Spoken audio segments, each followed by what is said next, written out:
Hey there, welcome to Coaching with Tally. We are having some technical difficulties. Hey, we are kicking off a new series today called Windows to the Soul. It is all about healing the heart. Often we have things in our life, just circumstances come up, those places where we feel like we are reacting at a level 10 when we have a level 2 incident, and we can kind of recognize I should not be this upset about this, but like this feels like a really big deal to me. It might be places where we know we are believing lies. We're like, why do I get caught in this pattern or this thing where like I know this isn't even true, but like inside I kind of believe this. We have limiting beliefs we find ourselves in.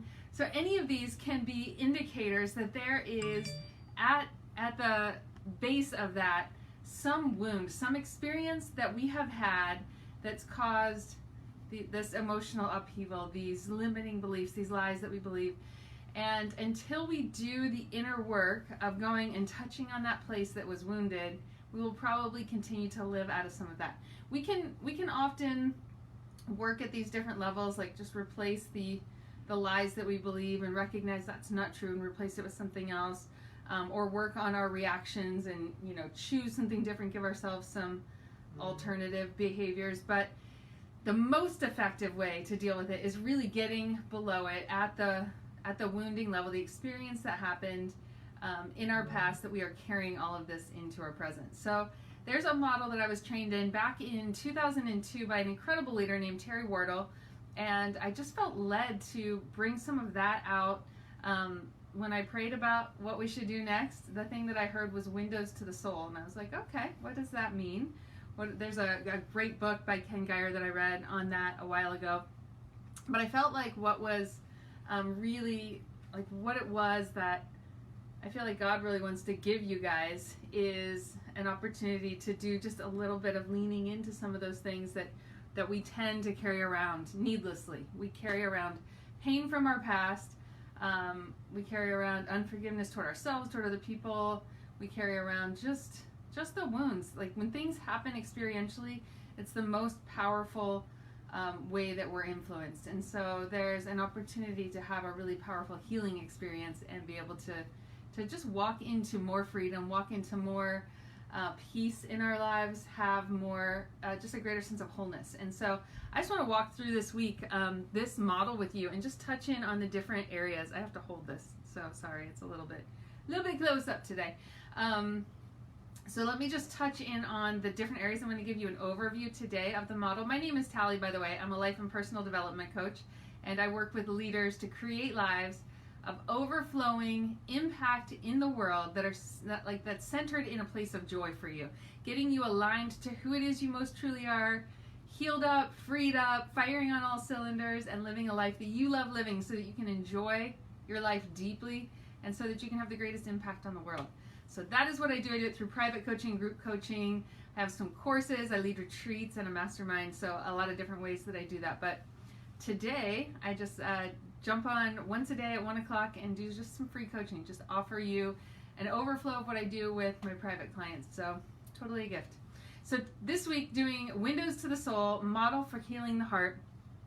So basically, the way that the model works is it starts with a life situation. So you have whatever life situation that you have going on, some kind of indication that there's something off, there's something that happens, and often we can see that in the way of dysfunctional behavior. So we do things either to kill pain or we do things to have our needs met, and a lot of times those show up in dysfunctional ways.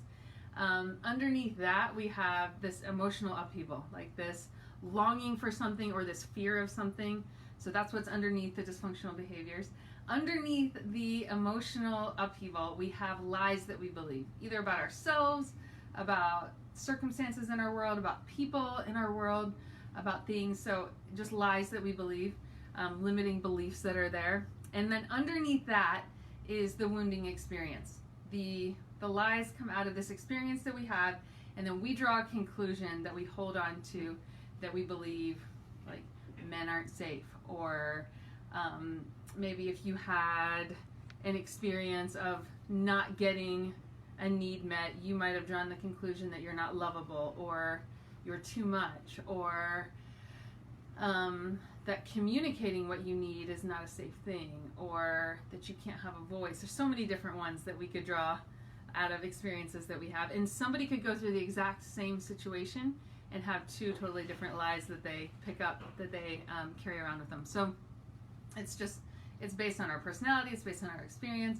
but we pick something up, we make it mean something, we make our wounded experience mean something, and that's the lie that we carry around that flows into the emotions that we have, that flows into this dysfunctional behaviors that we create, and then we have these life situations that we feel like are not workable. So I want to give you so much encouragement that there is healing that we can have in anything that's happened to us. A lot of times it's just being honest with yourself that something about this, you know that there's more, and you want to get to what that is, and you're willing to look at it and to shift out some of the lies that you're believing for truth. You're willing to shift out some of the emotional angst for peace, and willing to just look at that wounded experience and change to something else. So I'm going to walk you guys through every day this week a different aspect of this model and give you guys tools for engaging with that. I've been doing more deep work myself in a really, really cool program called Wholehearted. One of the men in my mastermind and colleague, dear friend, has a really great program called Wholehearted. So I've been doing that, and I'm like, this is good, like just digging back into some of this. And I take for granted some of the things that I've gotten along the way. And I remember when I first picked up this model by Terry Wardle, I was just like, oh my gosh, so much in life makes sense now. Like there are so many things that it's just having this framework, it's so powerful. So I want to give that away this week. So we'll be touching in on one aspect of this model each day, and giving you guys tools for what you can do with it just to have more healing, to live out of more wholeness. So blessings. We'll be back tomorrow with more on this. And if you haven't heard it yet today, you are incredibly loved. You are a gift to this world, and only you can bring who you are the way that you do. So we want to get you healed up, whole, and living a life of abundance and peace. Sorry for the shakiness. My stand is not working today. So blessings. We'll be back tomorrow. Have a beautiful rest of your day.